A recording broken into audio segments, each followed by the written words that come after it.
there is something new, and there is something that you learn, and you see other people and you learn from them.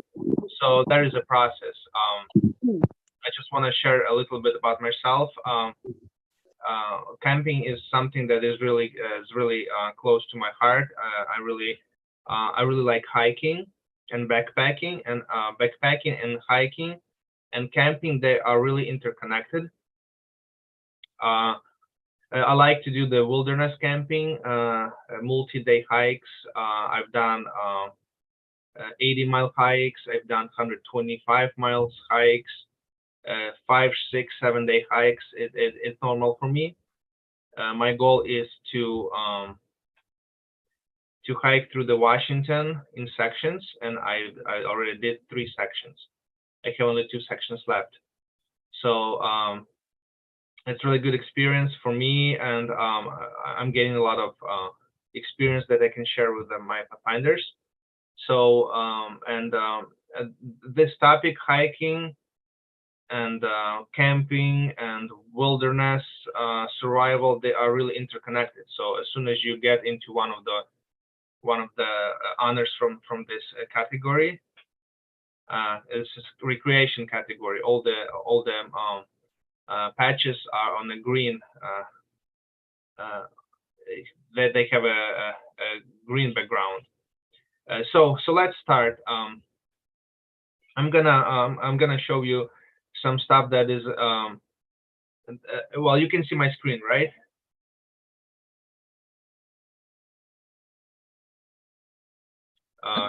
Yes, we can see your screen, Vitaly. I can see your screen from my end.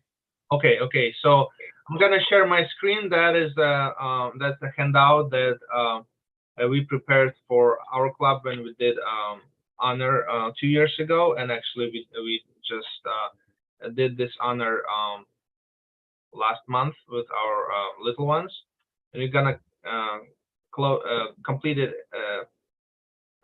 in this summer, because there's some stuff you have to learn in class and some stuff you have to learn in the field. So I just want to go through the questions, and as soon as we have one question or one requirement, I'm gonna explain it a little bit to you. I'm gonna share this file with you guys, so you can read on your own, because it's a comprehensive reading. I'm not gonna read a lot. I'm just gonna explain how everything works. So let's start with requirement number 1.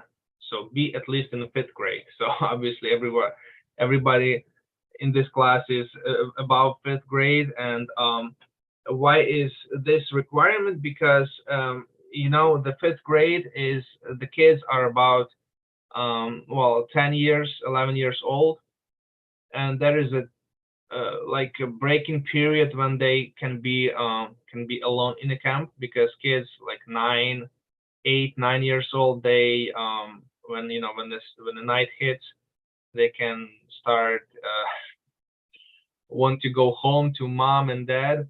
But kids like 10 and 11, they are okay to be alone.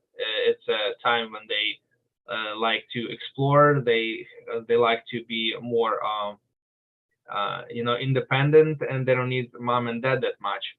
So when we do in our club camp outs, we have one rule that we strictly follow. No one below 10 years old can be alone in the camp without mom or dad. So even if Pathfinder is 8.5, 9.5, if they want to be in camp, they have to be with mom or dad. We found that hard way, because we had some 9 years olds, and as soon as the night hits, we had issues. They started to cry and wanted to go home to mom and dad, and we have to call mom and dad, and mom had to come out in the middle of the night to pick them up. So that's something to be aware of, that some kids, they have to be if they're in a camp, they have to be old enough to do that. Obviously, it's not, some people, some kids are pretty independent at 7-year-old or 9 or 8, but that's a kind of rule of thumb that we use, and it's working for us. But you know your kids. You're gonna be leading. You're gonna be organizing some activities, camp outs. So you have to know your kids, right? And if you believe that they can be alone without mom or dad, especially if it's their first time, it's your responsibility to make sure that they are comfortable. Okay. If you guys have any questions during my, you can interrupt me and ask me, because it's a lot. It's a lot to cover. And if you are have some ideas or some experience, you can just interrupt me, and so we can have a questions and answers. Okay. Okay. So next one. Understand and practice wilderness and camping etiquette regarding preservation of the outdoors.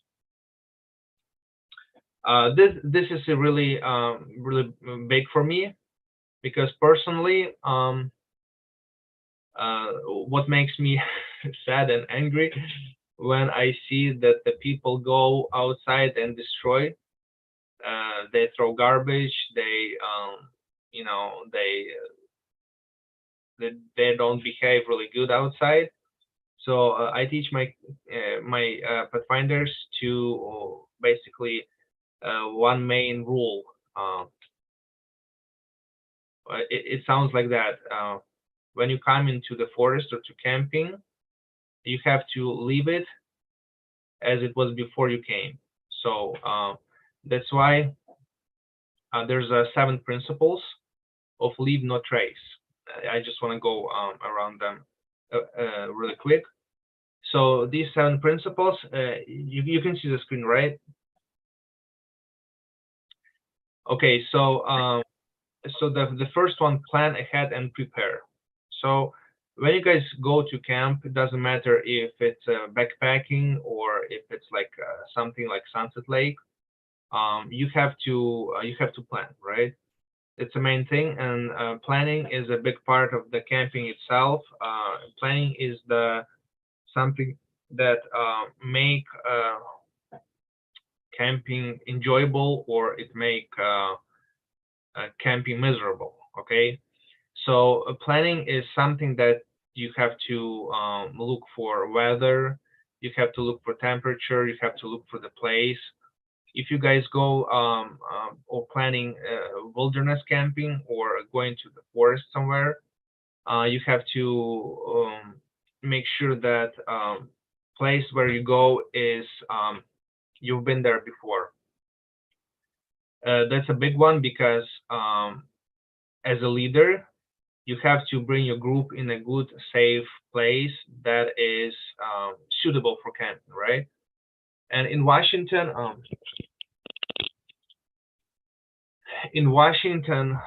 there's kind of problem with camping itself, because as you guys know, we have 9 months of the rain and three dry months, right? So that is, I would say, June, July, August, a little bit of September. And that is a short period of time when everybody goes outside. Everybody wants to camp. There's a lot of people in Washington who enjoy outdoors. So it's really hard to get like reservations or good spots to go out, right? So that's why you have to prepare ahead. A lot of campgrounds, they booked up in like year in advance. It's state parks or national parks. So you have to like if you're going to camping with your group, that's your responsibility to make sure that there is spots available or reservations available. Okay. As you may know, the lands or properties in Washington State, they have a few designations. One, I just want to go over. It's not it's not a requirement for the honor, but I just wanna give you heads up. So first of all is national parks. National park is it is a Mount Rainier National Park or a North Cascades. That is the area that is run by the federal government, and there is a very limited camping or very limited activities over there. But it's beautiful. Like if you go to Rainier, everybody likes to go to Rainier National Park, but there's not a lot of camping there. So to go to camp to national parks, there's a few options. You go to the website recreation.gov and you do reservations, or there's a first come first serve reservations at the ranger stations. But those are tricky because sometimes you come in and there's no spots available. So national parks, they're really good for camping, but they can get crowded and they can get impossible to find good spots, especially for the group. So there's something to remember. The other areas that are available and good for camping is the state parks, right? That's the ones that you have to have a Discover Pass to go there. State parks, they are run by the state, and usually there's a good a reservation system available. You go to the state park website, and there's a list of the parks, and you can go and see what sites are available. And there's a lot of parks that they have group sites, so that's a really good option. But as I said before, they are getting booked well in advance. So if you want to go next year to camp, you have to start thinking about this today to make sure that when the reservation opens, you can reserve a spot. So that's a big thing. And then third areas that are good for camping is it's called national forests or federal forests. Usually when you go there, you have to display a Northwest Pass. These areas, they are run by the state in cooperation with government, with the federal government, and usually those areas that are more primitive or more far away from the cities, and those lands are my favorite to get camping or backpacking, because a lot of camping is on the first come first serve, and there's no reservation requirement. So to go to the places that do not require reservations, you have to do research ahead, right? You have to go to, there's a lot of sources available, like Washington Trail Association website, or forums or groups or apps, and you go there and you find the place. But usually places that are you want to take your group is something that you heard from your friends, from your family, from fellow pathfinders. And the big thing is you have to, if you bring in your group to camp, you have to know where you're going. As a leader, you have to make sure that the place where you're going is safe, is sound, there's enough space, and there's a water. We're gonna talk about this a little bit later, okay? So planning is a big part, okay? So the second, any questions about that? Yeah, bear with me. It's a lot of cover today. I'm trying to be as quick as possible, but there's, I mean, that is a big, especially not for kids, but for us as leaders, we have to know a lot of stuff. So second one is travel and camp on durable surfaces. So what does it mean? It's kind of self-explanatory. Stay on the trail. If you hiking, stay or camping, stay on the trail, and camp on a hard ground. So why is that? When we hike or go into the camp, the ecosystem is really fragile, and if a group of kids will be running around all over the place, they will damage the plants, they will damage the flowers, and it would be not good for nature and for other visitors. So make sure that your kids are staying on the trail. They're not running around. They don't throwing the rocks. They're not kicking the rocks and trees. They have to stay on a designated trail and camp in established campgrounds. Here in Washington, there's we live in a mountain area. So when you go into the mountains or even state parks, there's just no place to set up a campsite everywhere you want. You just have to be in the designated areas, in the places that were built to set up a tent, or because in many places there's hills or vegetation, there's just no place to put a tent. So you have to stay and camp in established campsites, especially in Washington. If you have to stay, like if it's emergency or something, you have to make sure that you're staying not on a sand or grass or boggy area, but on something that is established that somebody camped before. Okay. The third one, dispose of waste properly. That's a big one because nature is really fragile, and waste is a big problem. Luckily, in Washington, maybe in other countries or other states, it's an issue, but in Washington, people are really self-conscious about garbage and waste in the wilderness or in camping. So usually that's not the issue, but you have to teach your kids how to dispose the waste properly. We're going to talk about this a little bit later, but the waste can be a few types. Is like regular garbage. It's like food wrappers or some plastics or bottles or something like that. That's something that you have to bring it back to the trailhead and dump it at home or at the trailhead.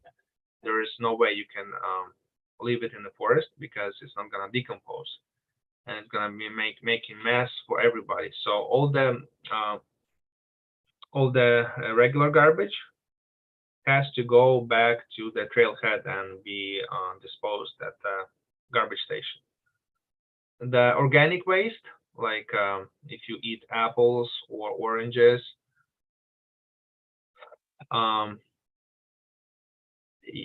there's two ways to do it, to get rid of it. You can bring it back to the trailhead and dispose it there, or you can dig a cat hole and bury it in there. So but there's no way you can leave it outside on the ground, because our food may be deadly for the animals, and we're going to talk about this later. The animals, they are getting used to human food, and it might be issue for other humans that are in the wilderness camping. So make sure you dispose of your organic leftovers properly. Just take them back, or just dig a cat hole and make sure that it's not accessible to the animals. And we have a human waste. There's a system how to get rid of that. I'm gonna talk about this later. Okay. The fourth principle of leave no trace is leave what you find. So what does it mean? It means that if you find something cool, like there's a rocks or some nice stakes or trees, kids they are love to do. If they found, oh wow, it's a nice stick, I'm gonna bring it home, or it's a nice shell, or it's nice wherever. I usually tell them just leave it there to enjoy to other visitors. Make sure you don't bring anything from the woods back home, because if you find something and bring it back, that means that other people won't enjoy it. So there's nothing special in the forest that cannot be uh, purchased or back in the civilization. So if you see something cool in the wilderness, in the forest, in the camp, just leave it there for the next guy that will be camping. Okay. Number 5 is minimize campfire impacts. So when you set up a campfire, make sure that the campfire is safe, that it's not really big but suitable for your group. Actually, the campfire is something that is not working in Washington, because usually the camping season is July, August, September, and usually that is dry season, right? So when you go camping in places like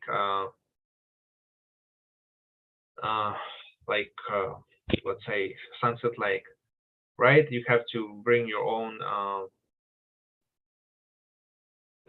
kitchen or your own fireplace, and they have designated areas for camping. But if you go into wilderness, usually you don't rely on the campfires. You rely on your own fuel, and we're gonna talk about this later. So campfire is cool for kids. It brings memories. It brings the camp feeling.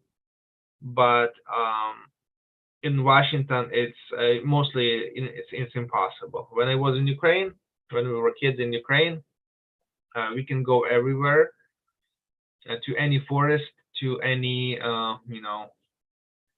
place, just gather some firewood and make a fire and having fun, and preparing our food, and just having good camp. But in Washington, you have to follow the rules.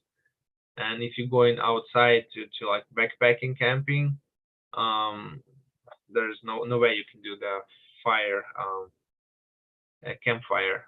Usually it's a lot of places just prohibited, or it's a dry season, right? So usually campfire is possible only in like private camps or state camps when it's not a dry season. So that's something you have to be aware of as well. Respect wildlife. I'm telling my kids that when you go to the forest or you go to the camp, you come into somebody else's home, and somebody else is the animals. They live there, and you have to respect their home, right? So how can we respect wildlife? Washington is really rich for the wildlife, and some of the animals are can be a danger for humans, and some are not. But we have to be aware of all the animals where we're going. In Washington, you can see the elk or deer, you can see marmots, or you can see black bears, and everything in between, right? I've even seen the wild cats. That's a separate story. But you have to be aware of the animals that are out there. And one way to respect animals is to store your food properly. We're gonna talk about this later a little bit.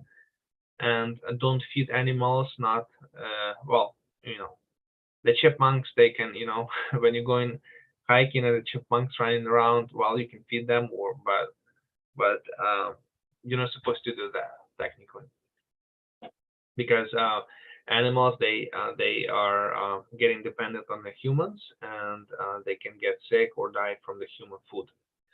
So respecting wildlife means that you don't destroy their habitat and you don't feed them, right? And you keep the distance from them, so you cannot go and touch, because maybe you've seen on the news recently that I think it's been in Yellowstone that a group of tourists, they were driving in a national park, and they saw uh, bison baby stuck in the mud, and they came out from the car and they were trying to push that little bison over the cliff. Took pictures, and when that baby was reunited with their mother, the mother rejected it because it was smelling with humans. And all those guys, they got like $5,000 tickets for not respecting wildlife. So yeah, so teach your kids to respect um, the home of the animals.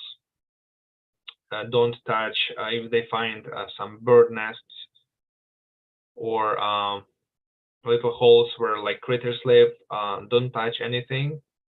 If they find like little eggs from the birds, don't grab them, because the mother bird can can smell food and they can reject babies or eggs. So that's something to be aware of, that that animals or birds, they are have a great sense of smell and they don't like human smell. So if kids want to, they found something cool, like, oh, there's a nest of the birds on the tree, let's go and see what those eggs are. Just tell them not to touch them, just observe from the distance, because that's a really good chance that if there's eggs and the bird will smell humans, that those eggs will die, um, and that is not good, right? So uh, pathfinders, they have to be aware of that life in forest is really fragile, and if something goes wrong, the parents, they will abandon their children, and the children will die. So, and to avoid that, they have to keep the distance, don't feed, don't touch, and this way animals uh, will not reject their young. Okay, and the seventh principle is be considerate of other visitors, right? So when we go into the woods, there's usually other people there, and as I said before, Washington has a really short camping season, right? And a lot of people from all over the United States come to camp in Washington, because we may not realize, but we live in really great picture picture perfect state with a lot of mountains, forests, and yeah, when I go hiking, there's always people from other states that usually from the flat states like Iowa, Kansas, or Michigan. They just come into vacation to Washington, right? We try to go to vacation to like Florida or California or Mexico, but people from the flat states, they come into vacation to us, and it can get really crowded in campgrounds or on trails. So and yeah, so teach your kids, be respectful of other people, because the big thing that well, just I just want to ask you a question. Somebody answer me. Why do people go camping or going outside to stay outside? Can somebody tell me there? Why do people go camping?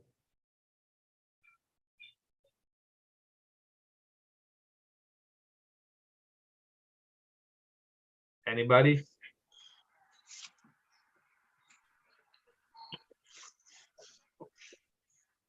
It's for recreation, and also we consider nature to be God's second Bible. So in a way, we can get in touch with God through nature, and Right. camping provides a good opportunity to do that.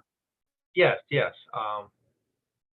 When you go to the, uh, sometimes people ask me why you go to the mountains. I'm saying them it's closer to the God, right? So people go to the nature, to the woods, to recover from the city, to stay closer to the nature, to listen to the birds, to see the stars, to change the environment. And yeah, usually it's a lot of people out there, especially in the popular places. So when you go there with a group, um, talk with your kids and explain to them that woods are not place to scream, to run around, to make noise, or to horseplay. People who go to woods, they would like to they would love to be in they would love to listen to the voices of nature, not kids screaming and running around. So that's a big thing that camp, if it's a wilderness camp or even state camp, make sure that you guys not making noise. You don't making a lot of trouble to people around you, because the last thing you want to go camping and enjoy the nature, and you hear the kids screaming and crying and running around. So that's something to explain to your pathfinders. And we have to, when you guys go camping, that is um you have to remind them all the time, because they don't listen usually. If it's a place like a Sunset Lake, if you come in a Sunset Lake, well, you obviously have to respect the rules of the camp. There's a schedule, there's a rules in place. But or state parks or any parks, there's quiet hours or quiet hours. Usually it's after 10 p.m. and people wanna sleep, not listen to the extra noise. Okay. Um, I also think before you proceed, Vitaly, just want to add on top of what you have said. Um, camping is very important, and it reminds us. Um, I mean, it reminds us where Eve and Adam were in the Garden of Eden. You remember God told them that I will give you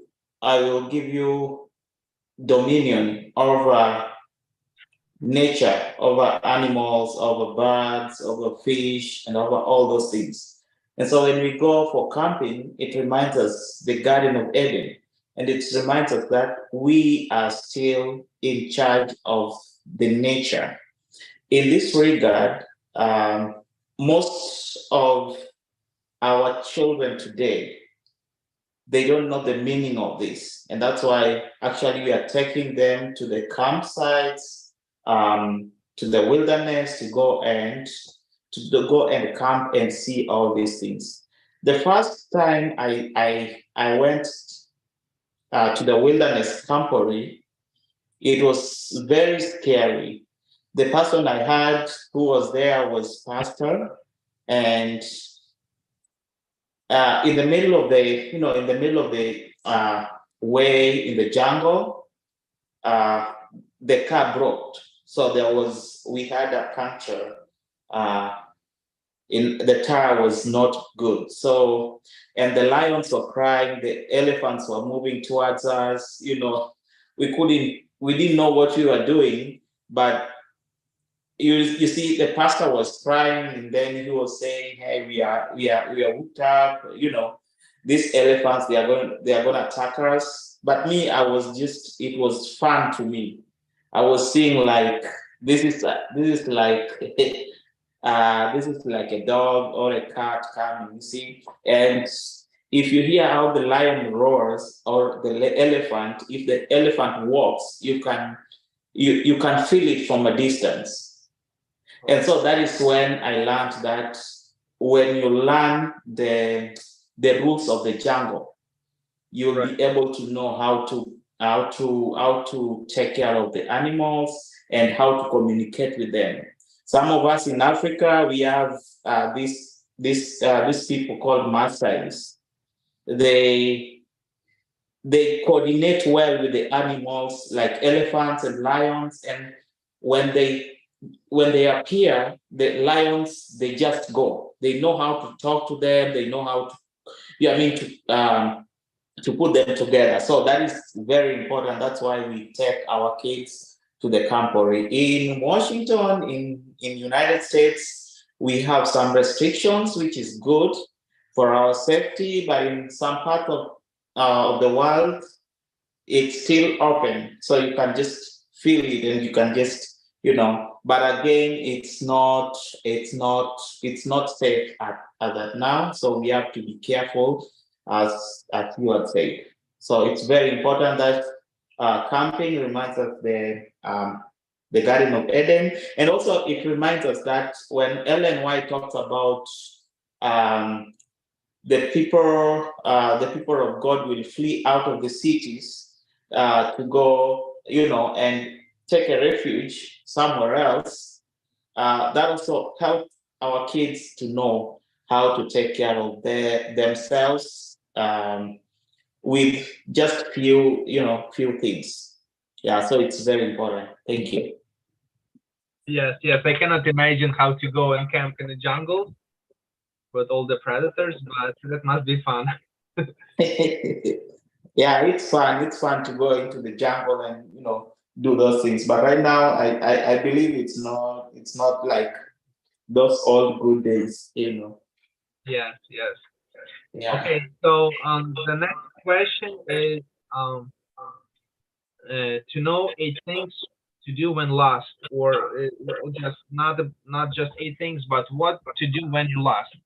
That is something that you have to teach your kids before you go out, because that's a theory that um, has to be taught in a classroom, and they have to know because yeah, people get lost.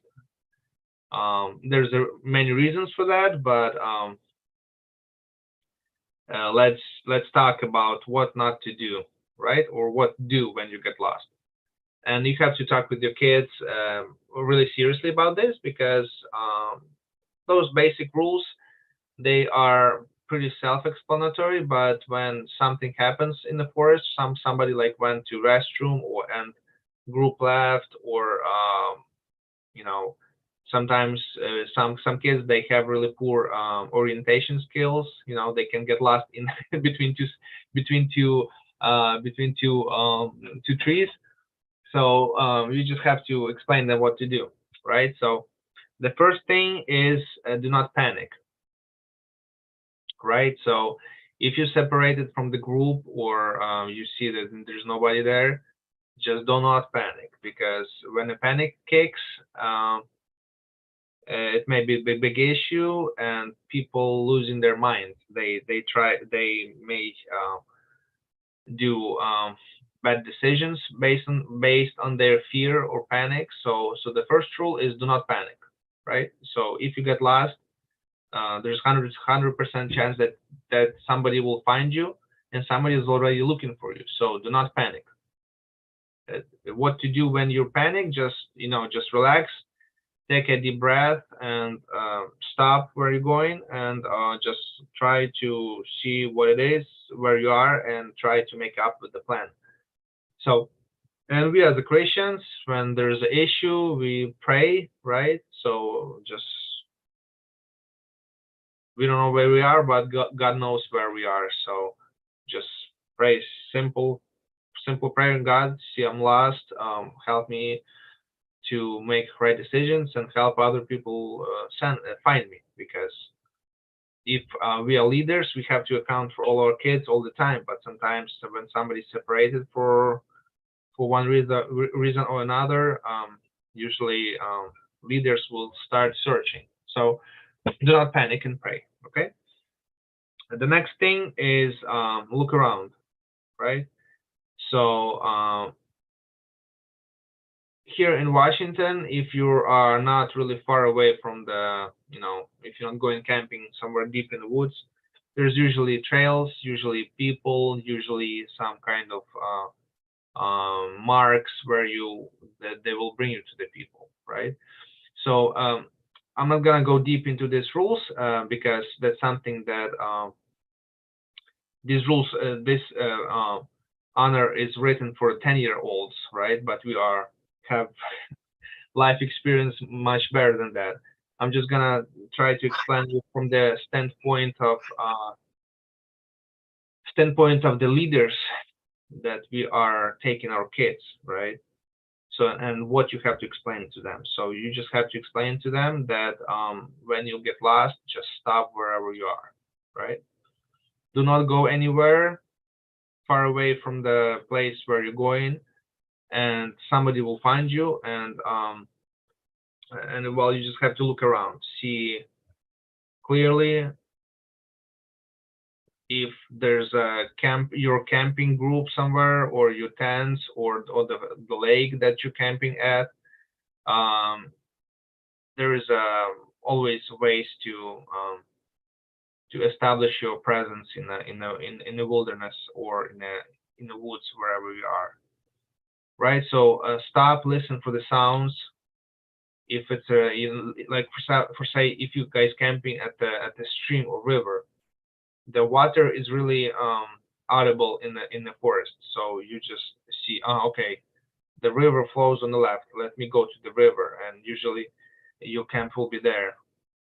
Or you can hear other people, or you can hear like highway, right? So just listen to the sounds of the area around you.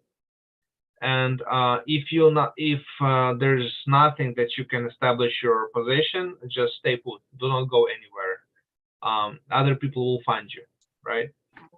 So if you are camping like alone, or adults are camping, going to the wilderness, to deep wilderness, there's obviously other rules to do when you're lost, but that is not topic today, right? So that's topic just how to explain to finders what to do when they're lost. And if they want to go and try to look for the camp, or for their other pathfinders or adults, they have to, there's something important, they have to mark their location. So let's say somebody separated from the group, and they realized that they separated. They called and nobody answers. They scream, nobody answers, and they decided to go and search for the rest of the group. So the first thing they have to do is mark their location. So that's location where they found themselves lost, right? Because when there's a big issue, when somebody wants to go and try to find their group, they usually go in opposite direction, and they go deeper and deeper and deeper into the woods. So if you wanna go and start searching for a group, you have to remember the location. You mark location where you are. So how you can mark it? You can put like you can break a branch on a tree so you can see it, or you can put something from your clothes, like leave your jacket or leave your backpack or something like that. And if you're going to search, you have to keep in mind that you have to see that marker that you put in, so you don't go in the opposite direction. Yeah, a lot of kids, they and the modern backpacks, they have built-in whistles in the buckle. So it's a good practice to have whistle with you. And whistle is really audible in the forest. You can hear it for the miles. So if you guys go into the wilderness, just tell your kids to buy some cheap whistles, and this way it may be audible, and other can hear you. The next thing is if you screaming, just tell your kids if they call for the help, they have to kind of call and then wait for like 30 seconds to hear the voices, because if the kids are panicking, they can start screaming all the time, and if somebody replies, they cannot hear it. So just send the voice or whistle or scream, and then just listen for 30 seconds if somebody replies, because speed, the voice doesn't travel really fast in the air, right? So just give it some time for the for the sound waves to travel, and if somebody hears it, they will scream back, and you just have to establish your position if you go to the right or to the left. Okay. The other thing is that recommendation is do not climb a tree or hill. Well, but it depends on the situation. If there's a trees in the woods that are dangerous to climb, there's a good chance that you can fall from the tree, or fall from the hillside. So when panic mode kicks in, it's really easy to make a stupid decision. So just stay put wherever you are. And well, the last thing, if there's if you see that you lost for good and nobody replies to you, and the night settles in, just make sure you prepare for the night in the woods. Don't go anywhere. Just stay wherever you are and prepare for the night. So usually people that are going to wilderness, they have to have emergency kit with them, some matches, some food, and well, you can make a fire if it's a good location for it, but honestly, I don't think it's relevant for kids to our. But if per se, if you guys go to with the TLTs for 3-day hike or 4-day hike somewhere deep in the Cascades, there's a good chance that somebody get lost. So you just have to explain that they may have to stay overnight in their place where they lost. The other thing is when to do the easiest way to do when you get lost is to prevent it, right? Like with everything. So when we are going with our kids outside to camp outs or hikes, I usually divide them into pairs. Okay, so there's 2 guys, right? You look for one, and you look for one each other. So you're responsible for this person, because you as a leader cannot be responsible for all 10 kids, because you have only 2 eyes, right?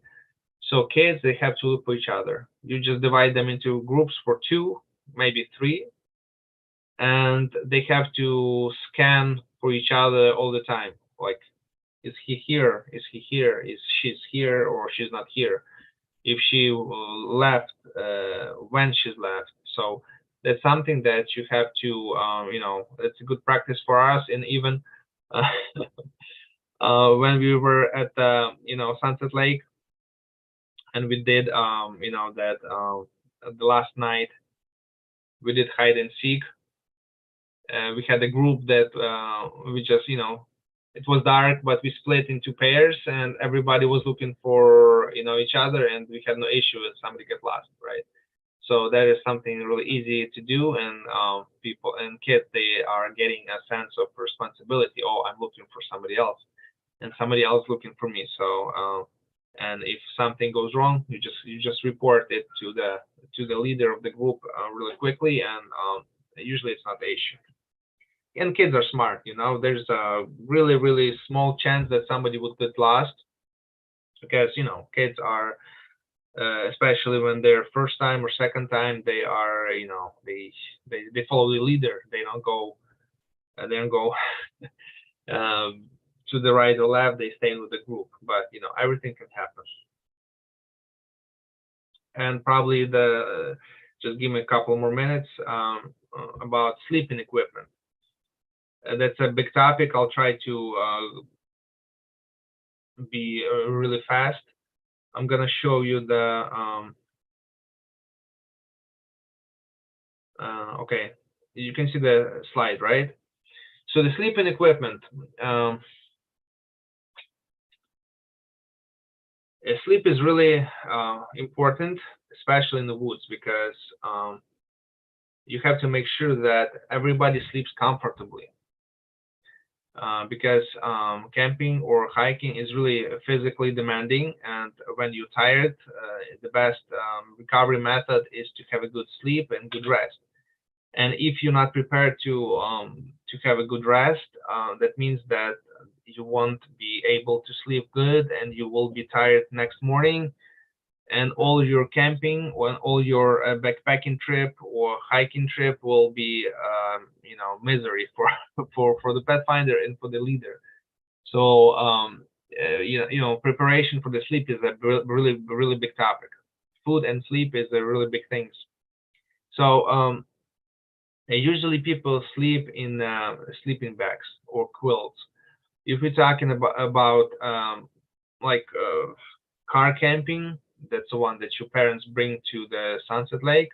You can bring your blanket from home. It's not the issue, and your sleeping will be the same as home. But if we're talking like backpacking or wilderness camping, you have to bring your sleeping bag with you. And I just want to go quickly about sleeping bags. There's a few types of sleeping bags, right? They divide by the form and material they made of. I'm gonna show. When we're gonna meet in person, I'm gonna bring some sleeping bags that you can, touch and feel. Just wanna go see really quick that they have different forms and different materials. And usually, if you can see on the picture, the most popular ones are mommy sleeping bags, rectangular or double. No, double is more for car camping when you bring everything with you.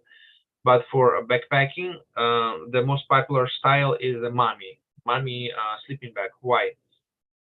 Because it has a smallest weight, and they are warmest because they are have a form of your body. And some kids or even adults, they can feel restricted in the mommy sleeping bag, but you have to get used to it, because if you bring rectangular sleeping bag, it's more it may be more space, it has more space, but it's heavier, and that's something you have to trade weight for comfort. But mommy sleeping bags, they're really popular right now. A lot of hikers, they are using a quilt. Quilt is like half sleeping bag, but personally I prefer a mommy sleeping bag because of the weight and of the warmth. So most popular ones, as I said before, the mommy sleeping bags, and they usually made from two types of materials. There's a synthetic sleeping bags. The insulation material is synthetic, and there's a down sleeping bag. That insulation material is down, usually from the geese or ducks or other birds. Usually it's ducks or geese. So let me show you. The sleeping bags, they usually, well, I'm going to send you this file, you can read, but I just want to go over quickly. The quality sleeping bags, they have a temperature rating. So you have to know where you're going to camp and what kind of equipment to bring with you. So what does it mean? Like if you're camping at Sunset Lake and the nights are warm, or you're camping somewhere in Eastern Washington when it's hot outside, you might not need a sleeping bag, right? But if you're going to the like North Cascades, even in the summer, the temperature may drop to 32 Fahrenheit or 40 Fahrenheit. It may get really cold. The same in the desert. I have no experience camping in the desert, but desert is really hot, at day, but during the day, but during the night it's getting really cold. So you have to know what temperature will be at night so you can prepare. And usually this little chart shows what kind of sleeping bag you have to prepare, you have to buy. Usually here in Washington, most of the people, they having a 3-season sleeping bags.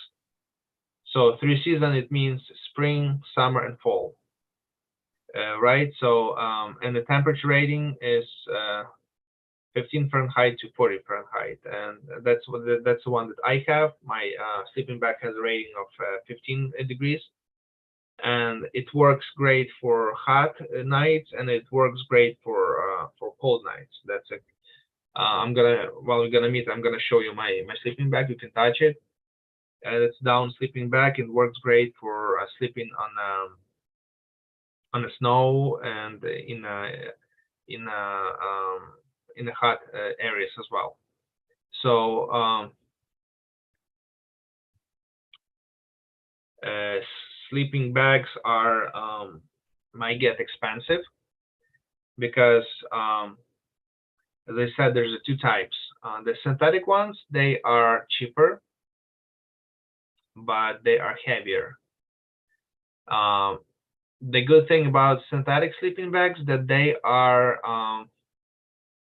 if they get get wet, it's they dry faster.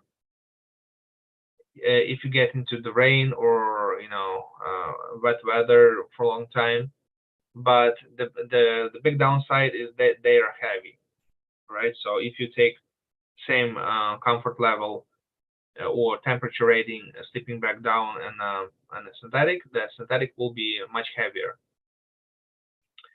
And the other thing with the synthetic sleeping bags that they age. Usually the synthetic material, especially with the cheaper bags, it loses its insulation qualities over time. So if you have sleeping bag for like 5 or 6 or 7 years, they might not get that warm as they were new. So that's something to remember as well. That insulation material can get low, they can lose their insulation properties, but they are cheaper. Like high quality synthetic sleeping bags can be purchased for like $100–$150. And it can be good piece of equipment. Well, you can get a sleeping bag at at Walmart or Amazon for $40, but honestly, it would be heavy and it won't be. It can be warm, but it will be really heavy. So usually you have to invest in a sleeping bag because it's something that you have to carry with you all the time, and if you take care of it, it can be good for 10, 20 years. The down sleeping bags, their biggest advantage. Yes. Sorry, we have our time is up, so please wind up. We are 7 minutes. Yeah. So let me just finish up with the down sleeping bags, and that would be it. So the down sleeping bags, they are the advantage is they are light. So the nice warm sleeping bag can weigh like 2 pounds, less than 2 pounds, and they are really compact. So you can squeeze it into small compression sack, and it won't take much space. But the downside of the down sleeping bag is they may get expensive. The good ones may cost like $300-400, and it may get when it's wet outside, and when they get wet, they lose their insulation properties, and they dry longer. So if you're camping with a down sleeping bag, you have to protect it from the weather to make sure that it's not getting wet. Okay. And usually, like in our club, we have equipment like tents. It's our club equipment, but sleeping bags, it has to be Pathfinder responsibility, because it's everybody has to have its own sleeping bag, because for hygiene purposes, for cleanliness purposes. I'm just telling them we provide everything. You just have to provide your sleeping bag and your backpack. Okay, so any questions about everything I said? I know it's kind of maybe boring, but the topic is really big, and we're just trying to cover as much as possible. Any questions about everything that I said?